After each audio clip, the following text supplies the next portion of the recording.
So I just recorded this video and I'm very upset because the audio was turned off. So I gotta do it all over again. But basically, we just reviewed and gonna re-review the anime My Love Story.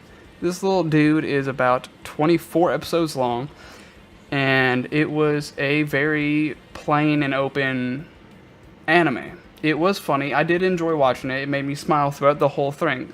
Every episode, I had a smile on my face watching it. So I did enjoy it.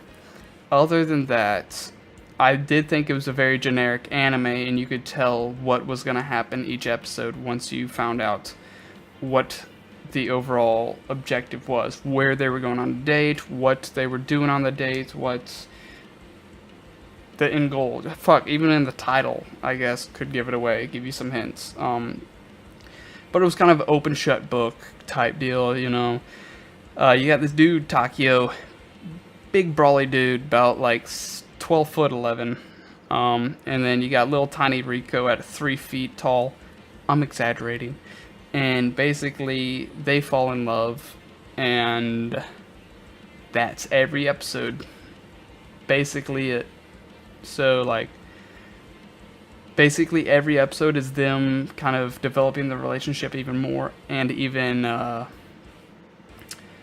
guess, reassuring that the viewer knows that they love each other. Basically summed up, that's all this show is. Now, I will say the final 4 episodes were the most...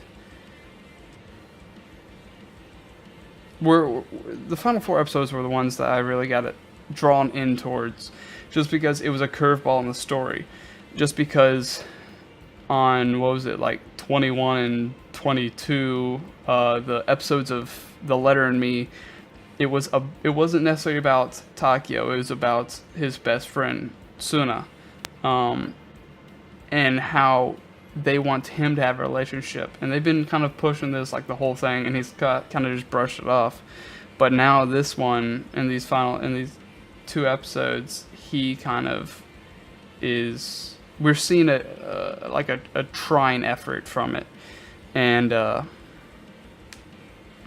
I really liked that this was the kind of a good curve in it, and I was interested to see how it would play out.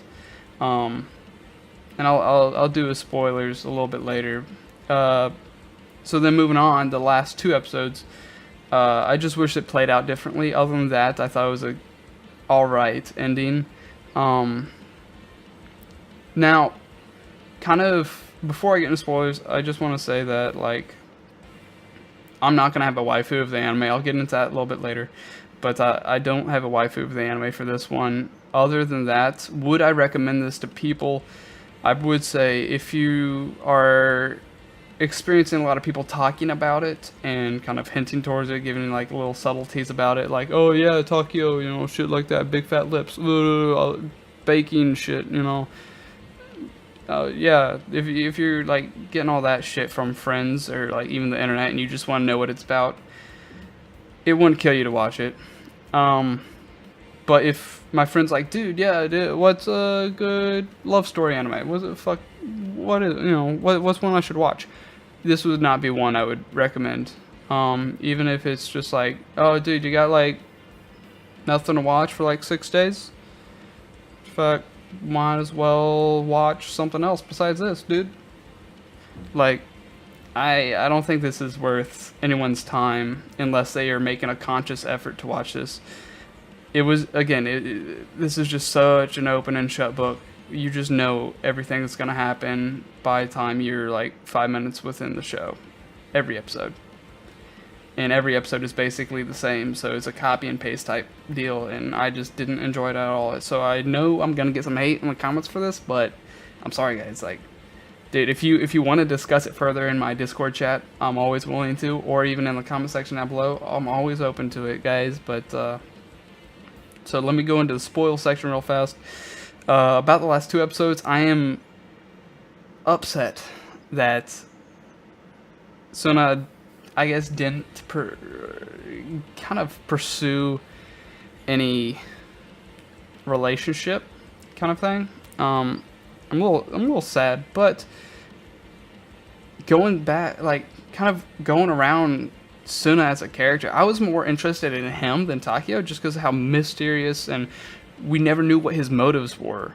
Whereas Takeo was always just like, I love Riko. Like, I love Rinko. Like, fuck, man, I fucking love her. Every fucking episode. Like, that's every episode. Whereas Suna is quiet. You don't hear much from him. He's a more short-spoken, gestural type guy, and he speaks through his actions type shit. And he's very good at it, and I like that about his character. The final 2 episodes, which was Takeo basically fighting for Rinko, which basically you didn't need to worry about because they already expressed that for 23 episodes that they love each other every episode, you know. So, like, just because they keep reiterating that expression of love towards each other, you don't really need to watch the last 2 episodes. You know what's going to happen. So I was really upset with that. The only thing I would have done differently is when, probably that final moment when Takeo and Rinko are like, I love you, at like the very end. I wish the dude who was talking with the gold medal, I wish he was still talking to Rinko and Takeo would go off. Like, when he stepped out during the cooking thing, I wish he would have left. Like, literally left. And didn't come back. And then Rinko would be like, oh, where the fuck is he? And then the dude would be like, dude, like, Rinko, I fucking love you. Like, this is why I won. Because of you. And then she'd be like, cut, fuck you, deuces. And then go after Takeo. I wish that's how it would. I think that would be a better ending. That's just my opinion. But, you know, the ending happened like it did. And either way, either which, like, my idea of it or that the way it actually did happen, either way, you knew what was going to happen.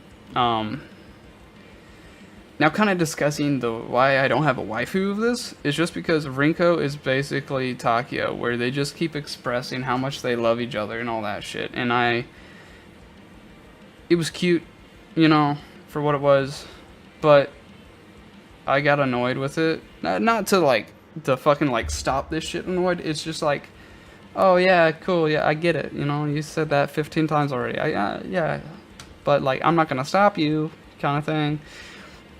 So, like, I kind of don't want to name her waifu, just because, like, I really don't want to.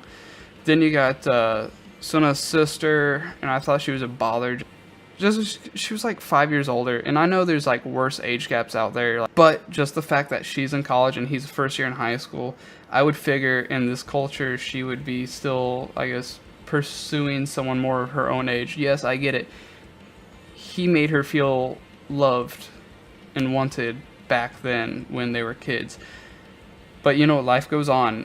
She saw a glimpse of light, and she only had tunnel vision for that glimpse of light, where she just didn't widen her view and see all the other, I guess, guys out there. So I was just kind of annoyed with her, and she's just always over Takeo. It's like, you're not gonna give this other dude that's after you a chance. Like, come on. And then Saijo, I thought she was a very selfish kind of character, only using Takeo to fulfill her emotional desires, I guess, because she liked him and she was only around him without. Like, she was only for 2 episodes, about 2, like, very few episodes she was there, but like she was there only to be like, oh yeah, master, yeah, you're a good friend, man, dude. And then, like, secretly she was like, I want to suck your dick. Like, can we make this happen? And then Suna was like, you're just hurting yourself here. Like, get the fuck over it. And then finally she got the fuck over it, and she was a good friend for the rest of the show. And then that's pretty much the same exact shit for Amami. She expressed her feelings and revealed herself to Suna, and then it didn't work out. So then they were just friends, and you never saw her for the rest of it. And then the Afro dude's girlfriend, she was just a bitch. I felt like, you know, she was never clear with her desires or any of that. She was just kind of like all over the place. Like, I don't know.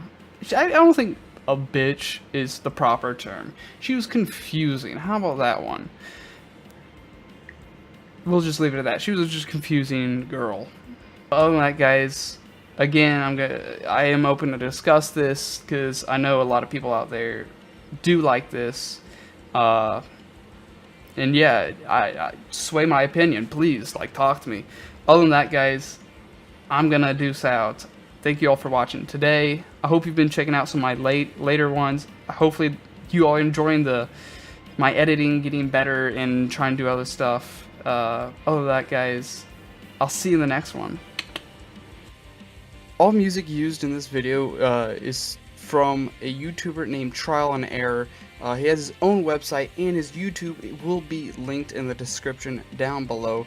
So please go, if you're interested in the music, go check him out on his YouTube or his website. His music is very anime themed, so if you're interested in that, definitely drop by his page.